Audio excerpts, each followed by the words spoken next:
Hi everyone, it's Eva. Thanks for stopping by. I thought I would do a quick video in response to Kasia's tag. She's over at the channel Tarot Map. You probably all know her. And she is doing a tag that she first did years ago, and I was not on TarotTube at the time. So I'm happy to be joining in this time. This just really hit me as one I could do kind of fast and talk about some things that I'm working on right now with as far as tarot decks.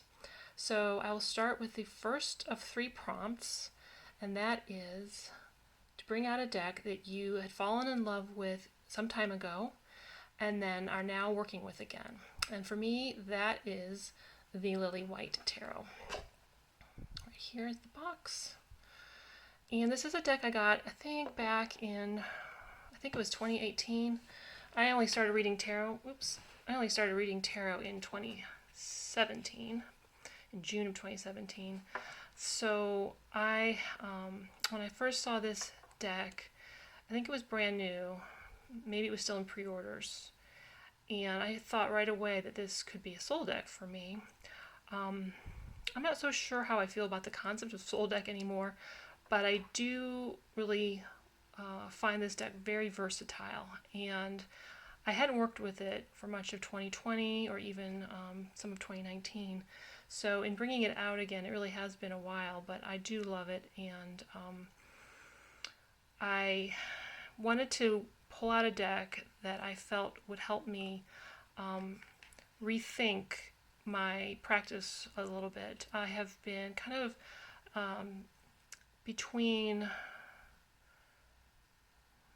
I have been sort of spoiled a little bit since I learned some things about reading with numerology, and more or less how Tom Benjamin on his channel talks about reading the pip cards with a set of values that you come up with on your own. I've been working through his book Tarot on Earth.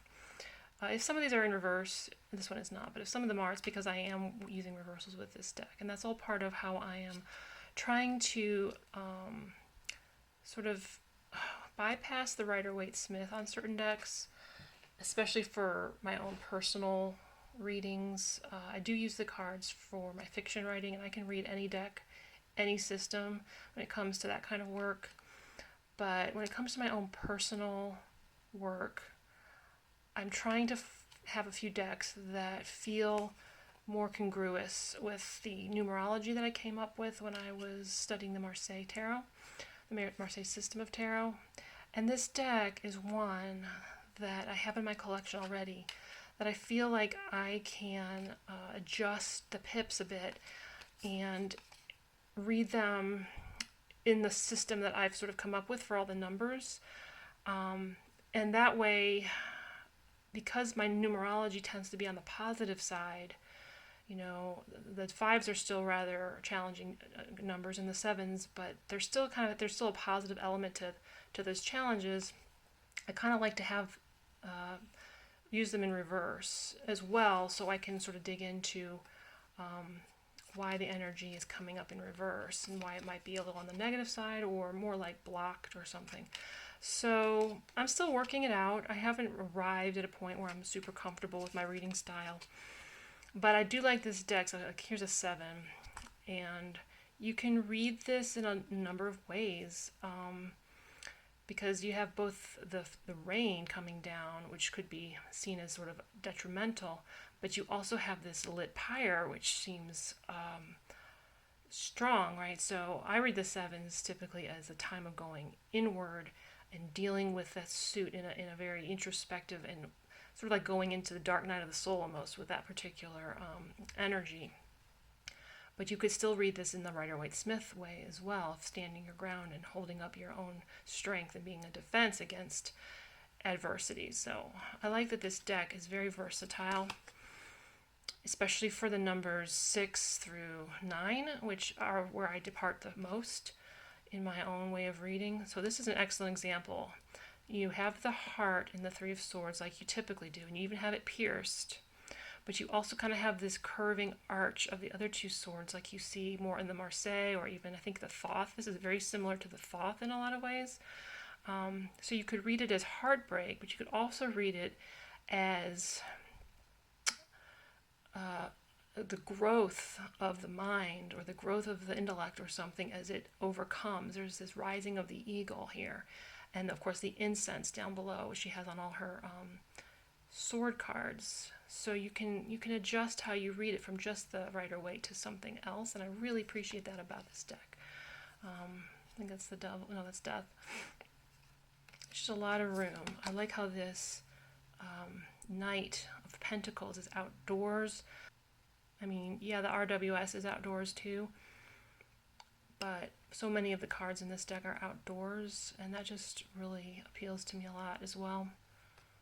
So here we have the Devil card. So yeah, this is a deck that I fell in love with years ago, and I'm just really happy to bring it out again as I try to kind of deepen my own practice with reading in my own system. I've looked at a lot of decks, both online and in my collection, that don't quite match up, don't quite fit what I'm looking for. It's kind of hard to find a deck that does, which is good in a way, because then I'm prone to buying fewer decks. And I like I said, I don't read everything this way. I can read for fiction writing with all kinds of decks, which is, it's really fun to have all kinds of decks to represent the cards, you know, the outside of the Rider-Waite Smith system. I buy very few Rider-Waite clones anymore. But yeah, so the Lily White, and I also have the Lily Black as well for when I'm in the mood for something more on the darker evening moonlit kind of side of things. I'll show you the Lily Black as well real quick. So this is the backs, and really nice matte edging, and I did not edge these, they came this way. So yeah, just real quick, take a peek. It almost looks like everything is out in the moonlight, which I love. Sometimes that's just absolutely perfect for what I'm going for. So same exact images, just all on the black instead. So yeah, I love these. I love how she has so many trees in her deck as well. There's the lovers.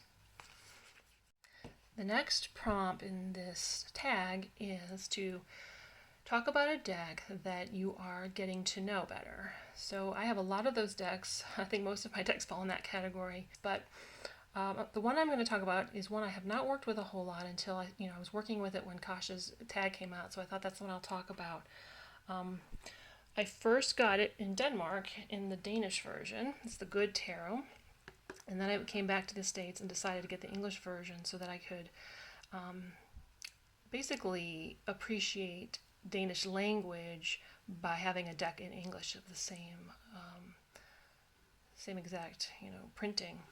So that's been fun, but I mainly work with the English one. First of all, these are some of my favorite backs in tarot. I love this green. Yeah. So what I want to say about this deck, the reason I got this one out, is on the same theme of what I was saying about the Lily White. It's a deck that allows me to sort of reinterpret the cards outside of Rider-Waite Smith. If I weren't doing that with this deck, I'd probably find it a little bit too much the same. A lot of the images seem to me to be very dreamy and hard to interpret according to the typical symbolism, but that makes it perfect for what I'm trying to do here. So we have a lot of cards that you could probably work with just like you do the Rider-Waite. I really love the colors in this deck. So even the ace, you could probably, come up with something similar with that Pegasus there. But again, when you get into the higher pips, even this 3 here, you begin to have some openness to how you want to interpret everything. And I really find that helpful. So for instance, the let's see, yeah, the 6s, I put some of these together here. The sixes I tend to interpret as that harmonious place of arriving, where you're taking this moment to kind of bask in the goodness of the suit. There's honor and beauty. It's like enjoying the place you've arrived after working hard through the five, overcoming the five. And I know a lot of people do interpret Rider-Waite-Smith in that way, but for instance, the Rider-Waite-Smith six of air would be the six of swords. You have the boat and the people moving away, typically through choppy waters. You could come up with something similar for this card here with the boat in the sky, and I love that it's in the sky because then you're bringing into the whole idea of the mind and the intellect. You have these birds flying here, but you can also interpret it as kind of reaching a point of grace, and just like with the Six of Cups is sort of a point of grace in terms of the emotions. This is sort of that place in terms of the intellect and the mind. Again, I'm still learning my own system. I'm still tweaking it. I haven't moved all the way through Tom's book, Tarot on Earth, to get to the other side of all this. But I really like, for instance, the Eight of Water. You typically see the Eight Cups and the person walking away and the sense of sorrow, of leaving things behind. But how is that different from this card? How is the Eight of Cups that different from the Six of Swords? I really get frustrated when tarot feels like there's too much overlap in the meanings. I would love to hear in the comments if you have a way of differentiating the energy of the Rider-Waite-Smith Six of Swords from the Eight of Cups, because they're so similar to me. So instead, I read the eights typically as a place of strength and community, and power and motion. This one feels like strength because this person has this set of coins here, and it feels like community because there's a boat that's they're not alone here on this island. There are other people that they're part of their world, and they are involved somehow. I feel like they're at a point of strength here. You can interpret it that way anyway. I don't think she interprets anything like that in the book. The few times I've looked at the guidebook to see, she typically, reads it more like the Rider-Waite-Smith, but with a positive spin typically. Again, I feel like mine's just a little different from what she's doing. One of my favorites is the Ten of Fire. Let me see, is that here? Yes. So this card could be read as, these are burning papers here. You could read this as somebody sort of reaching an ending point, and they're done with the situation. It's overwhelmed them in the sense of the fire is too much. But I love how she's standing upright and looking powerful and using her magic, because I read tens as a place of wholeness and reaching a culmination and of being the master within the community. So in the eights you have strength in the community, but in the tens I feel like you've sort of mastered the suit, or you've reached a place of mastering that potential energy in this situation that you're in. So I love that she feels very masterful here. Again, so it's just a deck that I can really bend it to my will a little bit. Otherwise it's just really beautiful deck in a lot of other ways as well.